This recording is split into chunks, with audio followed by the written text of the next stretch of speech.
Record sama nampilkan. Selamat malam, kami dari kelompok 2 untuk mata kuliah tugas ketiga penjaminan mutu.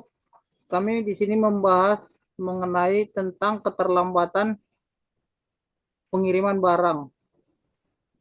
Yang pertama, saya akan memperkenal diri terlebih dahulu. Nama saya Rio Sudungan Tampu Bolon, NPM 2210100031. Untuk selanjutnya saya perkenalkan diri. Oke, nama saya Joko Purnomo dengan NEPM 2510141119. Di sini the make itu yang pertama, define itu menetapkan masalah, tujuan perbaikan dan pelanggan internal eksternal yang terdampak. Measure measure atau mengukur berarti mengumpulkan data kuantitatif tentang proses saat ini untuk mengetahui kondisi dasar atau baseline. Analis atau menganalisis data untuk menemukan akar penyebab masalah atau root cause analysis. Improve atau memperbaiki, mengembangkan dan menguji solusi perbaikan berdasarkan hasil analisis. Kontrol atau mengendalikan, menetapkan standar dan pemantauan agar perbaikan tetap berkelanjutan. Define definisi masalah berdasarkan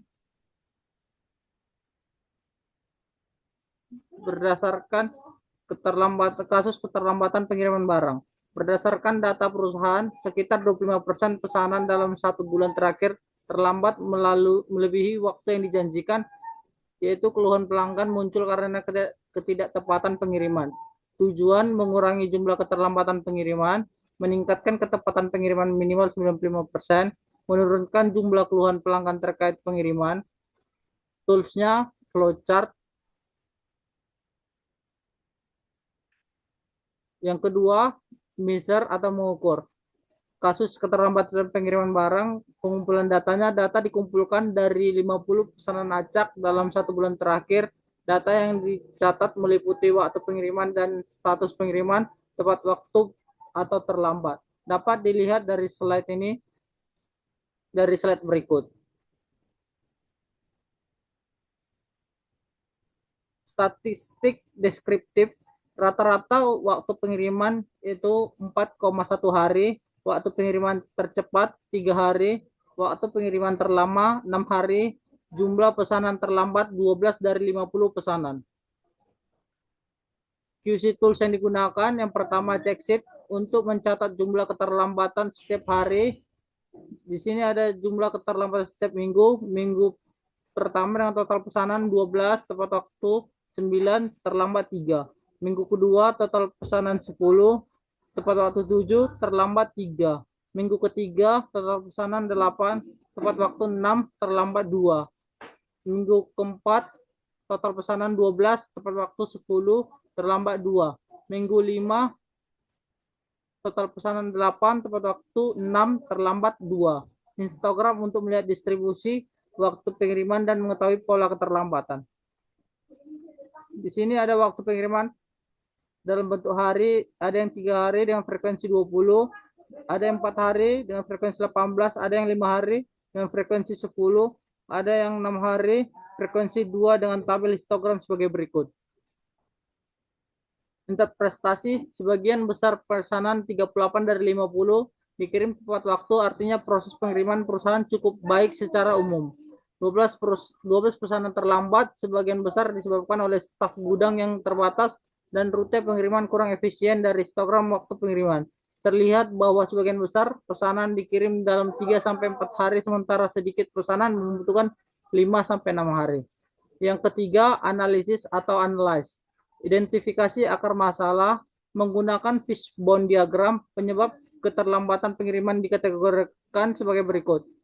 Yang pertama, manusia, jumlah staf gudang terbatas saat jam sibuk. Yang kedua, mesin pengemasan kadang mengalami gangguan. Yang ketiga, metode, rute pengiriman tidak efisien dan jadwal pengiriman tidak terkoordinasi. Yang keempat, material, keterlambatan bahan baku dapat menunda proses produksi. Yang kelima, lingkungan, kemacetan jalan atau cuaca buruk menyebabkan pengiriman tertunda. Analisis Pareto berdasarkan frekuensi keterlambatan 70% disebabkan oleh staf gudang terbatas dan masalah logistik. sedangkan 30% lainnya berasal dari gangguan mesin atau bahan baku. Statistik dekredit tambahan, jumlah pesanan tepat waktu 38, jumlah pesanan terlambat 12, persentase keterlambatan 24%. Interpretasi sederhana, fokus perbaikan sebaiknya pada staf gedung dan logistik karena penyebab ini paling sering muncul. Selanjutnya dilanjutkan oleh rekan saya, Pak Joko. Oke, nomor 4 adalah perbaikan atau improve. Langkah-langkah perbaikan, poin pertama, menambah jumlah staf gudang saat jam sibuk. Poin yang kedua, mengatur ulang rute pengiriman agar lebih efisien. Poin ketiga, poin ketiga, perbaiki jadwal pemeliharaan mesin pengemasan agar tidak mengganggu proses. Poin yang keempat, memantau pesanan secara real time sehingga masalah dapat segera ditangani. QC tool yang digunakan, satu flowchart untuk memetakan alur proses pemesanan sehingga mudah mengetahui titik bottleneck-nya. Yang kedua, Pareto chart untuk menentukan prioritas perbaikan berdasarkan penyebab utama. Yang ketiga, check sheet mencatat kemajuan perbaikan, misalnya jumlah keterlambatan per minggu.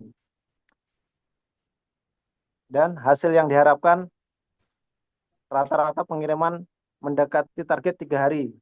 Jumlah pesanan terlambat berkurang ketika kepuasan pelanggan meningkat. Next.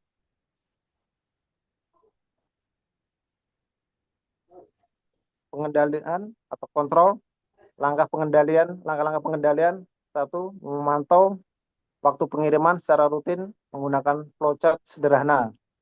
Yang kedua, menghitung jumlah pesanan terlambat setiap minggu. Ketiga, evaluasi mingguan kinerja staf gudang dan logistik. Umpan balik, jika rata-rata waktu pengiriman masih melebihi target, perusahaan akan menambah staf atau menyesuaikan rute untuk meningkatkan koordinasi antar bagian. QC tool yang digunakan, flowchart, memastikan waktu pengiriman tetap stabil dan mendekati target. Scatter diagram atau opsionalnya, menunjukkan hubungan antara jumlah staf dan keterlambatan pengiriman. Next. Kesimpulan, GMAC membantu perusahaan menemukan dan menganalisis masalah keterlambatan pengiriman secara sistematik. Yang kedua, sistematik deskripsi sederhana, memberikan gambaran distribusi waktu pengiriman dan jumlah keterlambatan. QC tool seperti fishbone, diagram, Pareto chart, flowchart, check sheet, dan control chart membantu analisis dan pengendalian proses. Perbaikan yang diharapkan menurunkan keterlambatan pengiriman dan meningkatkan kepuasan pelanggan. Akhir pendekatan ini dapat diterapkan pada masalah kualitas lain di perusahaan seperti produk cacat atau keluhan layanan pelanggan. Next. Terima kasih dari kami kelompok 2. Apabila ada saran dan kritikan, mohon di kolom komentar ya. Sekian dari presentasi kami. Terima kasih. Ya, terima kasih.